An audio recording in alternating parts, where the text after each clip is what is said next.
আমাদের আজকের এই গণসংযোগে উপস্থিত কুমিল্লা জেলা যুবলীগের সংগ্রামী সদস্য, আমাদের অত্যন্ত প্রিয় জনাব নয়ন ভাই উপস্থিত আছেন। এই গ্রামের কৃতি সন্তান জনাব হুমায়ুন ভাই, ইউনিয়ন আওয়ামী লীগের সাংগঠনিক সম্পাদক, এই ইউনিয়নের সাবেক সাধারণ সম্পাদক, আমাদের খোকন ভাই, আমাদের গিয়াসউদ্দিন, আমাদের স্বপন ভাই থানা আওয়ামী লীগের সদস্য, এবং আমাদের স্নেহের বাবু এবং প্রিয় এলাকাবাসী,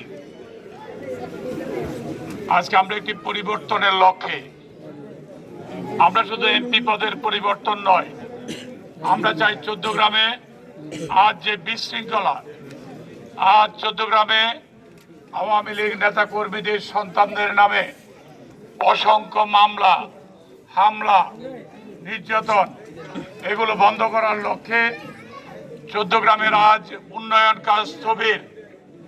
আজকে চৌদ্দগ্রামে সাঙ্গীশ্বরের মধ্যে একটি গুরুত্বপূর্ণ জায়গায় রাস্তা পাকা নাই, এখানের রাস্তা দিয়ে একটি রিক্সা চলাচলের যোগ্য নাই।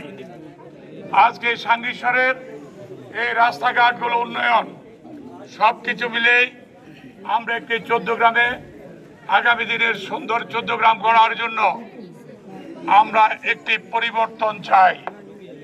আমরা এই তরুণদের জন্য পরিবর্তন চাই, কারণ আগামী দিনের চৌদ্দগ্রাম গড়বে কারা? এই তরুণেরা।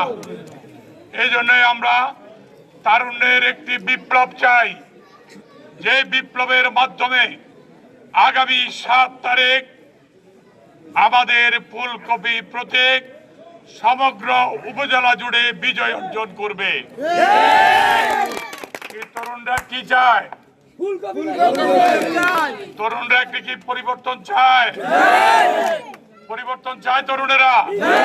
আমি বিশ্বাস করে তরুণদের এই চিৎকারের সাথে চৌদ্দগ্রামে আগামী দিন পরিবর্তন হবে, মামলা বন্ধ হবে।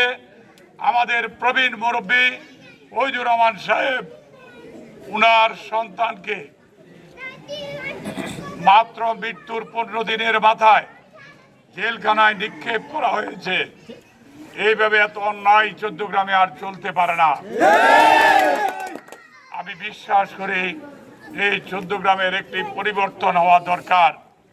এই পরিবর্তনের জন্য আমরা মাঠে নেমেছে অনেক আওয়ামী লীগের নেতা কর্মী, আমরা সকলেই মাঠে নেমেছে দল মত নির্বিশেষে সকলে মিলে আমরা চৌদ্দগ্রামের এই পরিবর্তনটি চাই। এই পরিবর্তনের মধ্য দিয়ে আগামী দিনের একটি সুন্দর চৌদ্দগ্রাম আমরা গড়ে তুলব।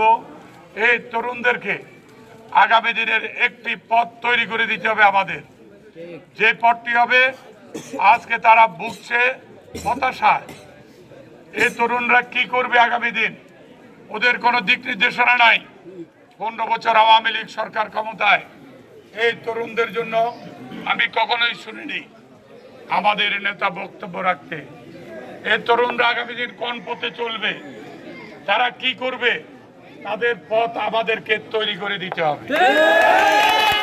তাদেরকে আজ তথ্য প্রযুক্তির যুগে এই তরুণদেরকে আত্মকর্মসংস্থান তৈরি করার পথ তৈরি করে দিতে হবে, ঠিক কিনা? তাই আমরা মনে করি এই তরুণদেরকে আগামী দিনে চৌদ্দগ্রাম গড়ার শপথ দিতে হবে। আমার প্রিয় সাঙ্গীশ্বরের মুরব্বীদেরকে দোয়া নিয়ে দাঁড়িয়ে ঘিরে মুরব্বীদের দোয়া নিয়ে আগামী দিনের একটি সুন্দর চৌদ্দগ্রাম গড়ার জন্য আপনারা আমাদেরকে সহযোগিতা করবেন। এই সহযোগিতার হাত বাড়িয়ে দিয়ে আমরা একটি সুন্দর চৌদ্দগ্রাম গড়ে তুলতে পারবো, এই প্রত্যাশা ব্যক্ত করে আমি আমার বক্তব্য শেষ করছি। আল্লাহ হাফেজ। জয় বাংলা।